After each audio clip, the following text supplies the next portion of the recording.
Hello and welcome to a DFS preview for the 2022 FedEx St. Jude Championship. My name is Eric and here at SweetSpotDFS, it's all about trying to hit the optimal lineup every single week. We start here in the preview by going over all the stats that you want to build your lineups around. And I'm going to show you what those stats are through the bucket system, which if you're unfamiliar with, I have a link in the description below that'll explain all about it. You only have to watch the first 5 minutes of that video, but it is an 18-minute long video, so if you have the time, highly suggest you go watch it. Again, there's a link in the description below.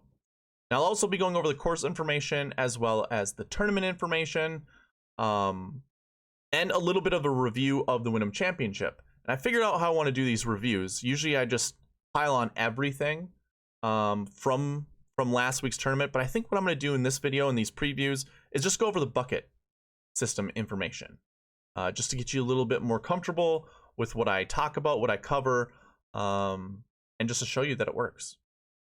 So that's what we'll do in this video, but first let's get into some giveaways. I am giving away $40 to anyone who participates on this channel. You got to be subscribed and you got to comment down below. If you need a topic, just give me your favorite golfer 9K and above. Otherwise, you can leave whatever comment you want and you will get an entry into this giveaway. Now, this giveaway is goal oriented. I'm trying to hit 450 subscribers before I run this giveaway.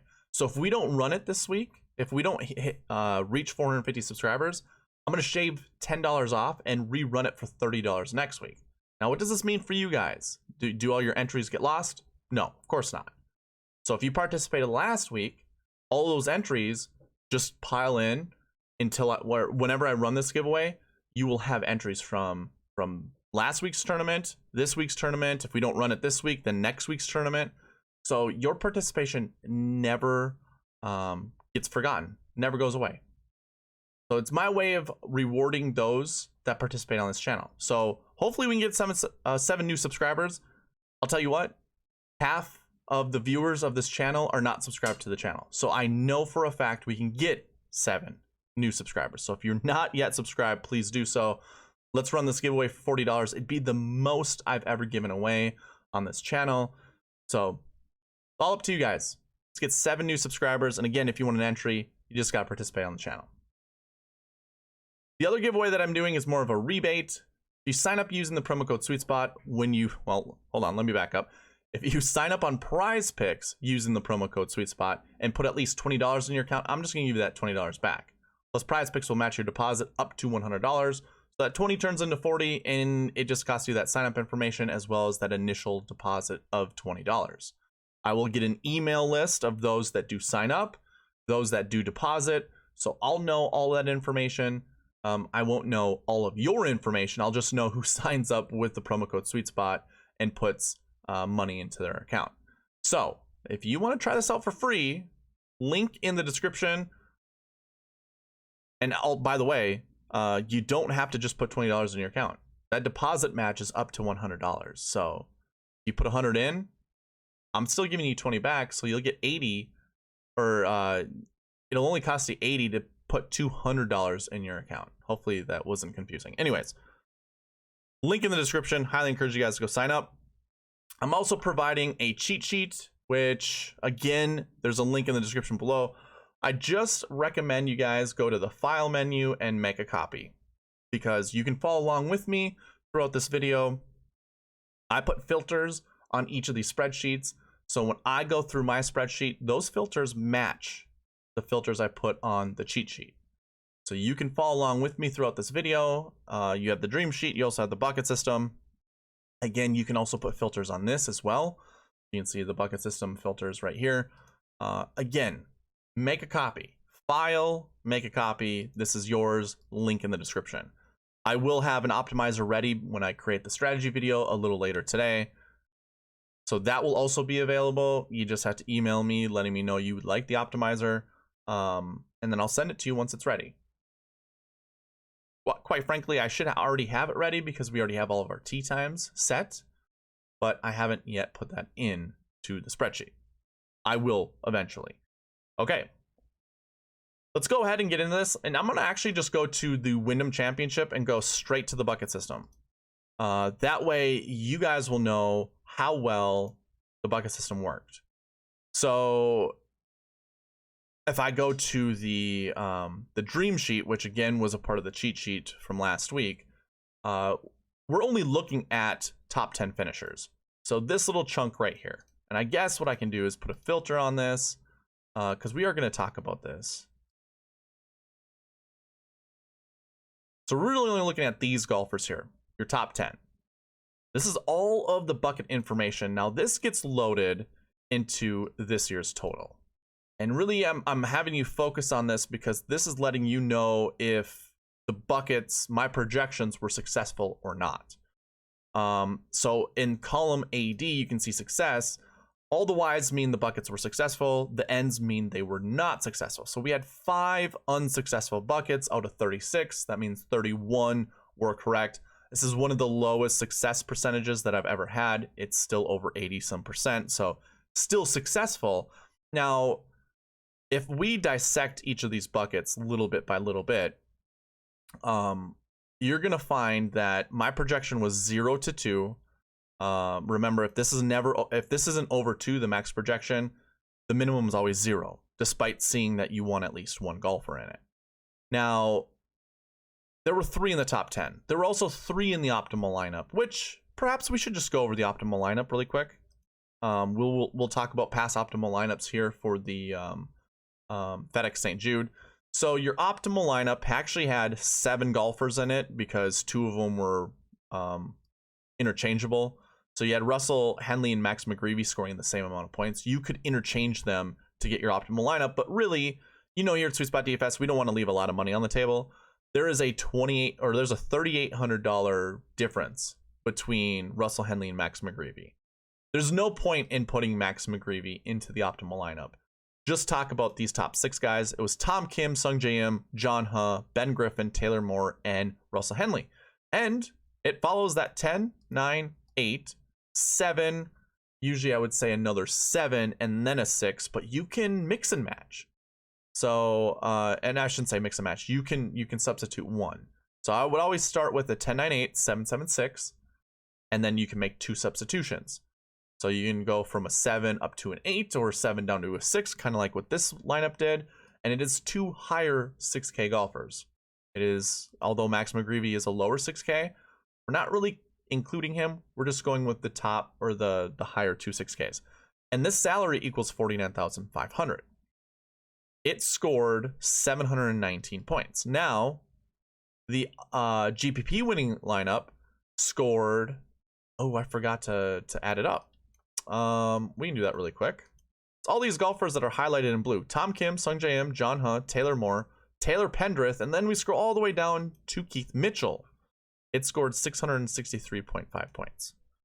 So there was about 50 points between the optimal lineup, 719, and the GPP winning lineup, 663. So yeah, 50 points. That used up $49,600 of the salary. So really, you didn't want to leave more than $500 on the table. And I say this every single time when I go over the optimal lineup. You don't want to leave a lot of money on the table. It's really difficult to get the right combination of golfers that way. And it really opens up a ton of combinations if you leave more money on the table. So that was your optimal lineup. Now, this is also loaded into my cheat sheet, or my dream sheet. So you can see all those golfers are highlighted right here as well. The little black tick marks, those are your optimal lineup golfers. So what we were talking about before I went into the optimal lineup is last week ones. You can see my projection was 0 to 2, but we had 3 in the top 10, 3 in the optimal lineup, and 3 in the sweet spot optimal. Here's the thing. We can substitute any of these guys. Remember, we have 50 points to play with. We're trying to win a GPP while chasing the optimal. I'm not saying we need to have the optimal here. We can still follow the bucket system logic. And the thing is, any one of these, so let's say 6K golfers, you can substitute with any of these other 6K golfers. So a last week 1, I shouldn't even say it that way, because our last week 1s are actually pivotal golfers that we need in our lineup. Now, I guess what we could do is switch from Russell Henley down to Tyrrell Hatton.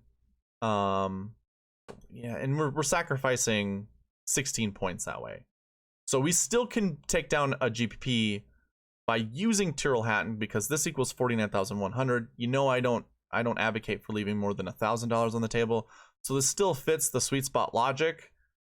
I'm not super thrilled with it, if I'm being honest, but there's really no other substitution we can make. Because there are no other 7K golfers inside the top 10. It's all 6K golfers. So we need Taylor Moore. We don't necessarily need Russell Henley. And I guess if we did, here, everything from that other bucket is right in here. So how about this? We'll go yes here, and we'll go no, no. See what the buckets update as. Okay, now we put too many last year buckets in. This should actually say yes. Because we're looking at the sweet spot optimals. I need to put that in the logic. It should still say yes. But this one obviously now goes to a yes, because we've changed one from the here, let me go to the Max McGreevy one. I'm gonna also take him out, just so we don't confuse the buckets. There we go. So now we have 3 buckets that failed instead of 5. When we substitute Tyrrell Hatton, or I should say we substitute, yeah, Tyrrell Hatton. No. Russell Henley for Tyrrell Hatton. English. It's difficult. Interesting to see course history 6s be as successful as they were. I do have kind of like a quality measure over here in this AL column. I haven't named it yet, but it didn't really do anything. So that one was going to fail no matter what. And then our salaries also failed. I said you wanted 2 to 3 7K golfers, and only 1 showed up inside the top 10. Yeah. Actually, so this quality measure that I have has 2.76 as the max projection, which it's 3.35. We can only imagine this goes down to 1.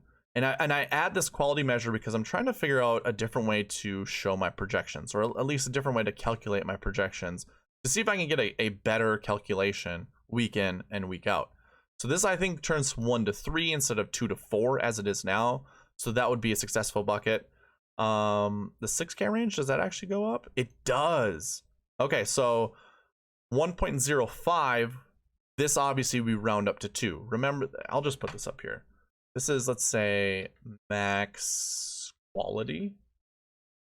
We'll just put max Q for max quality. And really that's just me changing, like, based off the quality of the bucket off of my sweet spot model. The max projection should be 1.05 instead of what I had originally at 0.87. Remember, we round up, so this turns into a 1.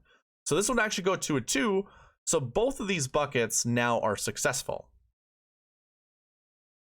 The course history 6, still a failure, because we're just never getting up to 3 golfers to put in our lineup based off of this. I don't have a calculation currently. So that means 1 bucket failed as opposed to 5 buckets. And again, that's changing out Russell Henley with Tyrrell Hatton. I'm just going to go change that back as it was. And then obviously Max McGreevy is also technically in the optimal lineup because you can interchange him.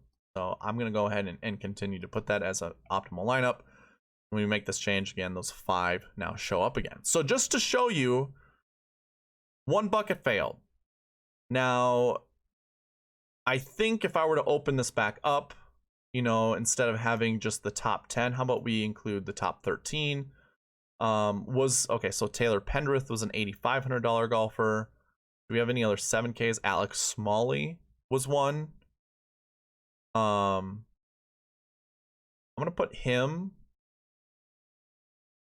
Actually, I'm not gonna spend too much more time. I bet you we can make a substitution with one of these guys with Taylor Moore, and it would change, or maybe not even so much Taylor Moore. Maybe we could do it with, like, we want to do Ben Griffin at 6,500, and still come up with the GPP winning lineup where all the buckets are successful.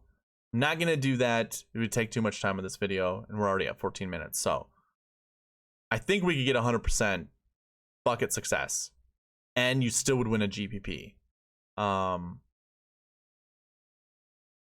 But I also probably need to figure out a way to calculate this better, because if, you know, what was it? Our course history 6s still failed. I need to figure out a way to bump that up, because we've had up to 6 maximum golfers from this bucket in the top 10, where all the other ones are like 3 to 4. So obviously this is a bucket that can actually boost up. I need to figure out a way to include that in my projections. So anyways, hey, whether you want to look at it as like 31 buckets were successful or versus 35, that's up to you. However you want to look at it, we still could win a GPP with 35 buckets being successful and 1 bucket failing. Yeah, it was okay. That's the bucket system for the Wyndham Championship. We'll get into the bucket system here and pass optimal lineups after going over the course information. So let's just start off the FedEx St. Jude right now. I'm not going to talk a lot about this information. The field size is currently 121 players. There are like 4 golfers that qualified for the playoffs that are just not playing due to injury or whatever. I think there are 2 of those golfers that actually need to play this week in order to make it to the next set of playoffs, the next round of playoffs. By the way, first round of playoffs. I forgot to mention that in the intro, all that stuff. But to get to the second round of playoffs, 2 of those golfers need to play. Anyways, 121 golfers, very similar to those 120-man fields earlier on in the year. There is still a cut here. I believe it's top 65 in ties. The top 70 go on to next week, but I believe you can still miss the cut here and have enough points to move into next week's playoffs. So I believe it's the top 65 in ties. I could be wrong, could be top 70 in ties, but I think it's still just a normal cut. Average winning score here is like 13.5 under, but I rounded up to 14. Same as the cut score. I think that was like plus, shoot, I forget what it was. I think it was just under +1, but I'm just gonna have it at +1. It is kind of a trickier golf course. Obviously, when you see an average winning score in the lower teens, the cut score is going to be a little higher just because of that. Your strength of field is 706. I mean, this is the playoffs. A lot of the good golfers, or most of the good golfers here. I don't remember seeing anyone not in the top 10, not in this tournament. Can't remember the current golfers not playing. I know Daniel Berger's probably, he might be the highest ranked golfer not playing in this event. Can't remember the other 3. Nate Lashley is another one, so now I don't remember the other 2. Anyways, I don't think it's relevant. It's not that big of a deal. Weather's going to be warm. Wind, pretty low. Now, there's thunderstorms running in like Tuesday, Wednesday, or something like that. I don't know if that's going to follow into Thursday, Friday. That's what ended up happening at the Wyndham. I think Friday, really. But be on the lookout Wednesday night. Always look at your weather Wednesday. It's kind of pointless to bring up on, well, this is a Tuesday morning. But either way, I mention it just so you guys have that knowledge. TPC Southwind, these are all data points you can use in your research. TPC Southwind, Architects Run Pritchard, par 70, just under 7,300 yards, Bermuda greens, Bermuda rough, zoysia grass fairways. Those are all data points. I thoroughly enjoy listening to a lot of the people around the industry talk about the differences between Bermuda, zoysia. Guys, we've already been here. We don't need to harp on how difficult it is to hit out of Bermuda rough, stuff like that. This is stuff I've talked about way in the past. Just no point to continue to talk more and more about it. Just know, guys, if you're new, Bermuda, it takes a whole skill set to know Bermuda. Usually your southern golfers are good on Bermuda because that's what they grew up on. Us northerners grew up on bent grass and bluegrass rough and a little bit of POA. We know how to hit off of that stuff. When we go and play Bermuda, it's weird because you have to look at the grain when you're putting. You have to understand different lies in the rough and stuff like that. I mean, Bermuda is a whole different animal. So that's why you use it as a data point. So you're around the green, use Bermuda stats. Your approach, use Bermuda stats. You can also use approach with zoysia, but that would be more from the fairway. That also kind of has a little bit of a nuance to it because From what I remember playing on Zoysia, it felt like you had a flyer lie most of the time. I mean, it just was like a perfectly teed up golf ball. And I know you've probably heard that around the industry, but the grass stands straight up tall. And it actually is very weight resistant, meaning a golf ball is not going to lay down on it. It's just going to stand straight up. Yeah, that's what you can look at. I mean, that's my knowledge in it. There's no point in me flexing what I know because they're just data points. That's all you need to know. I do have shot shapes up there. I keep forgetting to mention this throughout some of these videos, but this is a course you need to work the golf ball. And obviously having a fade shot shape benefits a little bit more from a draw shot shape, but I think it's just anyone who can work a golf ball both directions is going to have success here. So that's your tournament information and course information. Let's go into past optimal lineups. So we'll pull this up once again. And let's start in 2017, where my first set of salary leaderboards are kind of here. Your optimal lineup left $1,900 on the table. I don't have points that are associated with this, but yeah, little golfer or the black tick marks here. I have a quote unquote realistic lineup, which you only leave $300 on the table. Now your optimal started with 2 9K golfers, an 8K, 7 and 2 6Ks. But I think you can substitute Ches Reavie at 6,400 for Stuart Sink. No, you cannot. That can't be. Oh, I included the salaries over here. That's funny. Yeah, let's do this.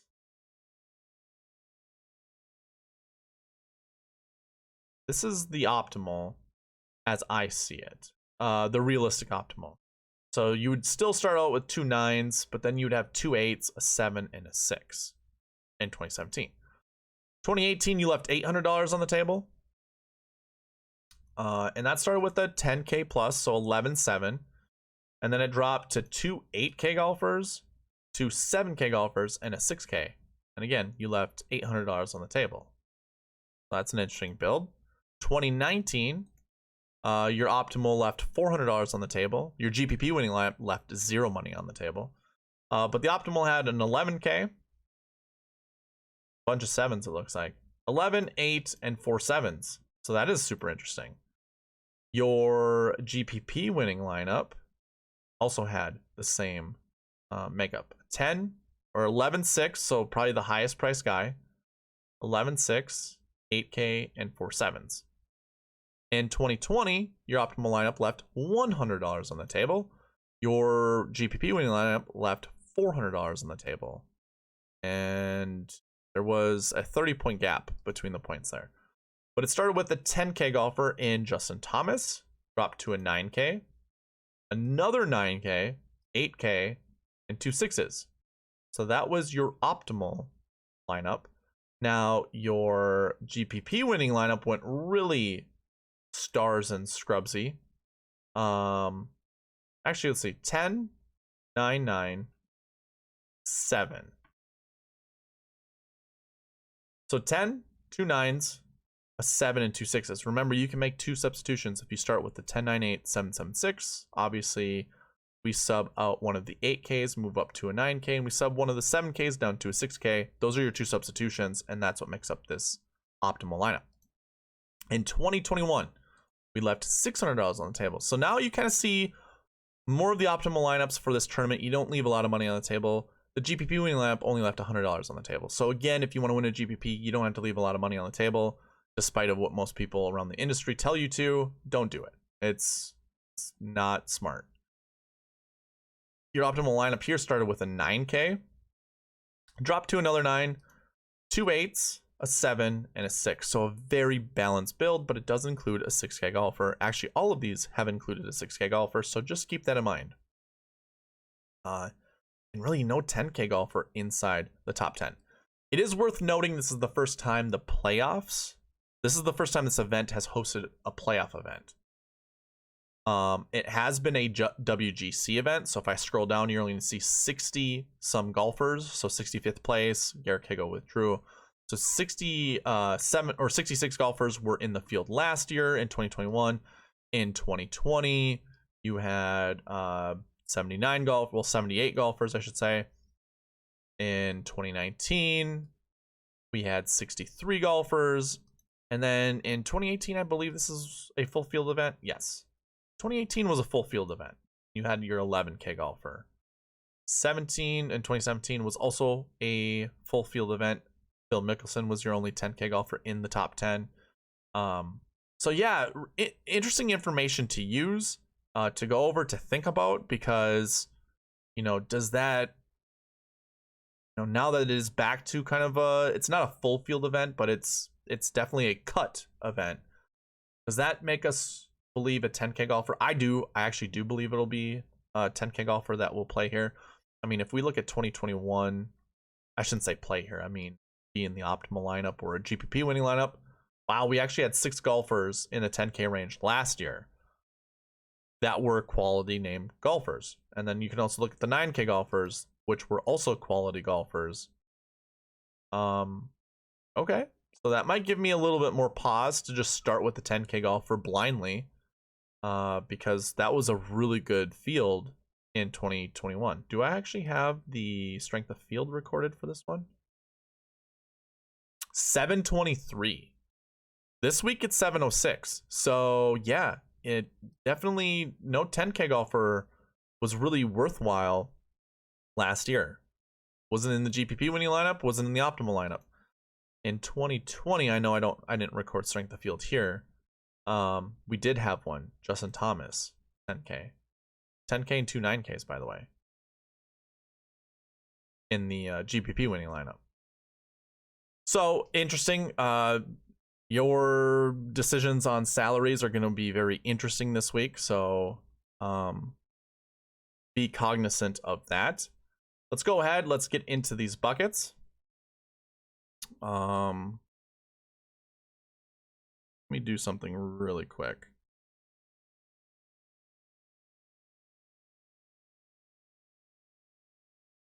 Kind of doing this during work hours, so my apologies.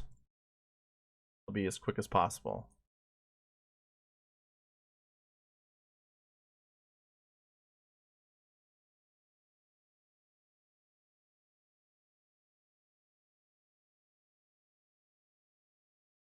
Okay, so let's go ahead and talk about the buckets here, and we're going to start with the salary buckets because we obviously just went over the optimal lineup buckets. We'll go from salary to strokes gained, and then to the core 4, as we want to call them.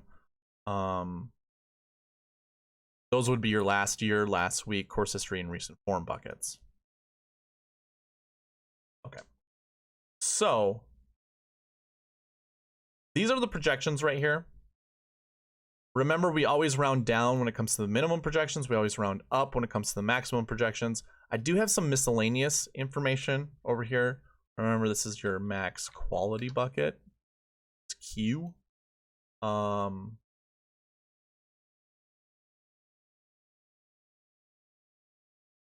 basically what this is looking at, and obviously we just went over all of the past optimal lineups.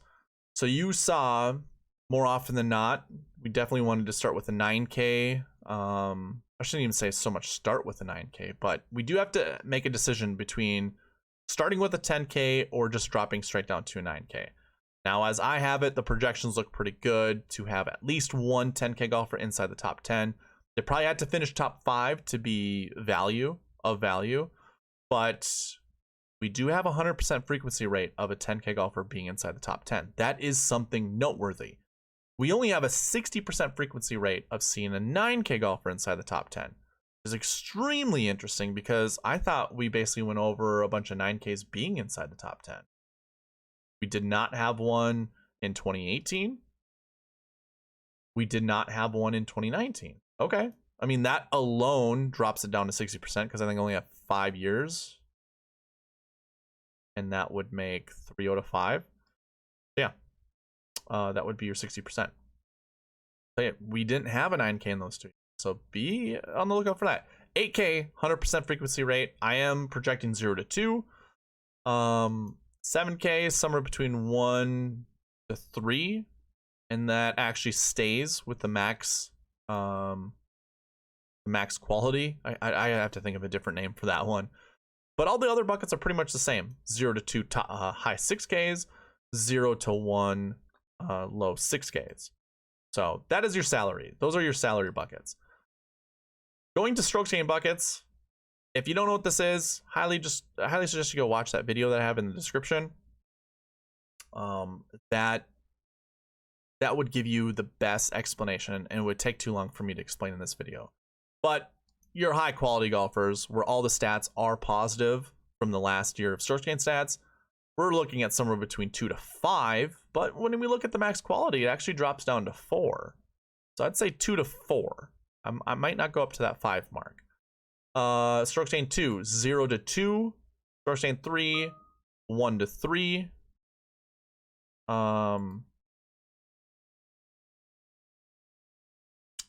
Another work thing, so this is going to be fun.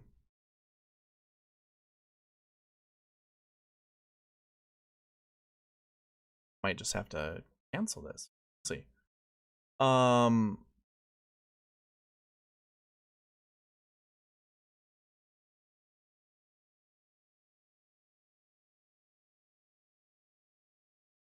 right.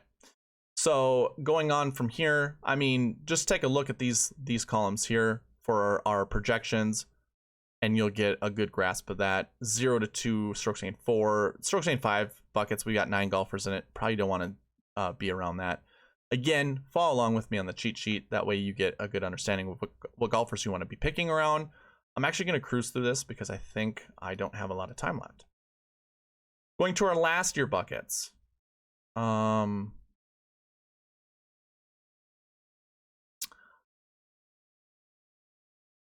Here are your projections. 0 to 3 last year 1s, 0 to 2 last year 2s, 0 to 2 last year 3s, 0 to 1 last year 4s, 0 missed cuts. I mean, we didn't have a missed cut last year, so that's kind of irrelevant. But yeah, not playing here, we went up to 4 golfers. So 2 to 4. Keep that in mind. Yeah, we're gonna cruise through this. I am needed at work, so let's do this really quick. Last week buckets. You can see 0 to 2 last year 1s, last week 1s, which were golfers who top 20 last week. 0 to 2 last week 2s. That bucket actually has more quality to it than what my projection is showing. So that's really interesting. 0 to 1 last week 3s. That still stays the same with the quality. 0 to 1 last week 4s. Same thing there. Last week 5s were guys who missed the cut. Now, that actually stays the same. Quality and max projection are nearly the same. 0 to 2 you want. And there's a 90% frequency rate of at least 1 golfer from this bucket being inside the top 10. So keep that in mind. You might want at least 1. And then last week 6s did not plays.